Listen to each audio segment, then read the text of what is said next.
in 2018 in April that WUHAN, we all know that city by now, don't we, will be a pilot city. Here it says a large-scale FIVEG network engineering program will be piloted in Wuhan. Furthermore, their hospitals have been supercharged with this most of all, FIVEG or 60 gigahertz frequencies. By 2019, 26,000 scientists had signed the petition calling for a moratorium, an urgent and complete halt to the FIVEG rollout due to its having been proven, quote, harmful for humans and the environment. They are not telling you, and they will not tell you, are legitimate reports on the road of exactly what symptoms these people are experiencing, because then you too can start to put it together. But also, you're not going to see any correlation of the timing of this outbreak to the release of the 60 gigahertz frequency. What people don't know is that the FCC didn't just randomly pick 2.4 gigahertz. In fact, it was selected by this entity right here. These guys were responsible for its selection. Do you know what other products they make? Now, this 2.4 is a frequency known to cause these problems I won't go into now, but my point is, in the same vein, 60 gigahertz is also selected to be the next unlicensed frequency, and so we the people will be bombarded with it.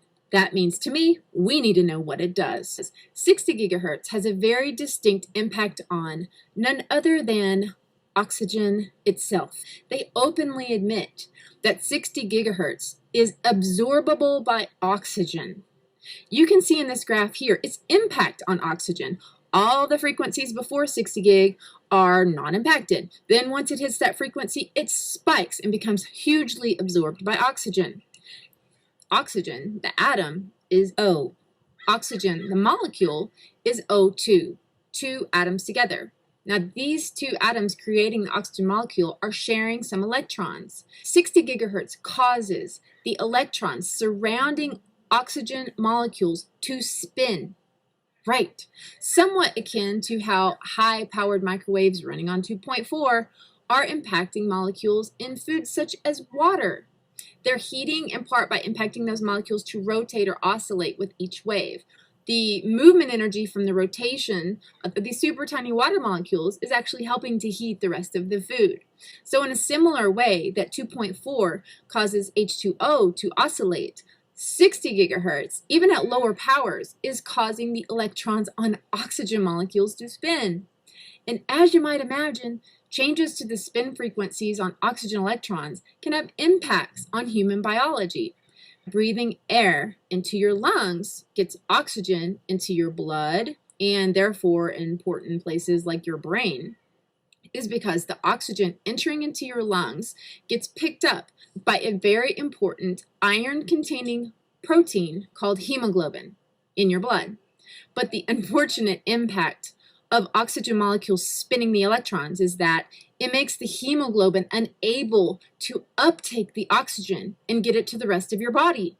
Now, this info was taken from a textbook called Magnetobiology, Underlying Physical Problems. But anybody else know of industry commitments to back research, fund it, support it, to ascertain scientifically the health effect? No, I'm not aware of any. So there really is no research ongoing. We're kind of flying blind here so far as health and safety is concerned. Suddenly falling over in the streets that the CH government doesn't want people talking about or sharing with no other apparent illness. Guys, listen, CV is not new, okay? It's a cold, it's a flu. That's why it says on the side of hand sanitizers like Purell and the side of a can of Lysol that it kills it. It's common enough to be listed on the most common disinfectants. But now the CH government is admitting that people can have virtually no symptoms and suddenly fall over. No symptoms, but then they can still have it. What is it? If your lungs are not able to put oxygen in your blood, how long would it take you to fall over?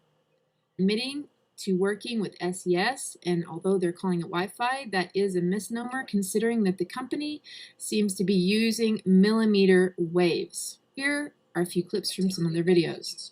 And the way we fuse all the technology together to ensure your experience is as great as possible. MedallionNet uses mid-Earth orbit satellites, or MEO, that are positioned 8,000 kilometers away. There are 20 MEO satellites surrounding the equator that see our Medallion-class ships. GEO satellites actually still reign supreme when enabling connectivity in the polar regions. This is because GEO is not impacted by rain and weather. So onboard Princess Cruises ships that feature MedallionNet, we leverage MEO and GEO satellites to keep you connected to the things you love most, and seamlessly shift to GEO when in the north. Now, when you look a little more into this company, SES, that's when you find this crazy information. You can see they're presently teaming up with governments, including the U.S. government, and of course our MILITARY, intelligence, surveillance, and reconnaissance missions. One realizes this company's products and services catalog looks like a Homeland Security dream or privacy lover's nightmare. These satellites to beam none other than what? 5G. So, are these passengers getting sick from a VIRUS? That, by the way, they are admitting that the people on the ship haven't been tested for, or are they getting sick from millimeter wave frequencies being beamed at them even while they sit trapped in quarantine? Wow. All right. Antenna is rumored to have taken 13 years to finish, and although its official purpose was, quote, to detect earthquakes and minerals, others speculate it would be used to communicate with submarines. While the article states the exact site of the facility is not being disclosed, but information in Chinese research journals suggests it was in the Huazhong region. Oh, just so happens to include Wuhan. Over 60% of people had acute respiratory distress, respiratory failure. Symptoms included shortness of breath, rapid breathing, and bluish skin tone. Can that happen with lack of oxygen? Yeah. There was also shock. That is a state of insufficient blood flow to the tissues as a result of problems with the circulatory system. Your muscles need more oxygen to continue working, right? Now, if you're not getting that into your muscles because it isn't coming into your hemoglobin, there's no feeding your muscles, including your heart, thus, right, acute cardiac injury. Almost every 101 tutorial on pneumonia says the same thing.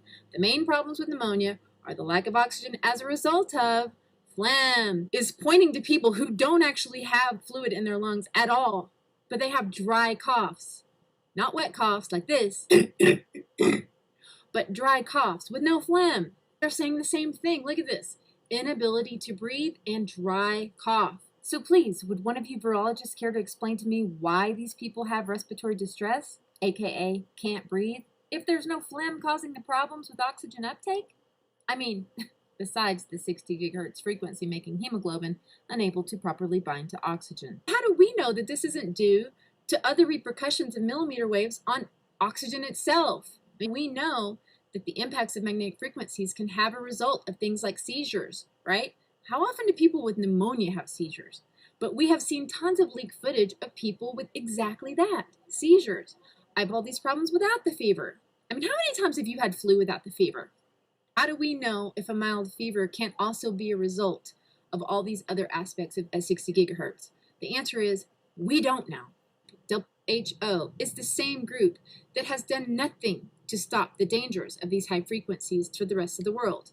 Even though hundreds of scientists are petitioning they do. China hardly has any tests to confirm whether or not people have the VIRUS. So many times people are going to be coming down with this, symptoms of this, and they're going to label it acute respiratory problem and perhaps even dying from it before they test. And when that happens, aren't they going to just assume that it's a positive case of CV?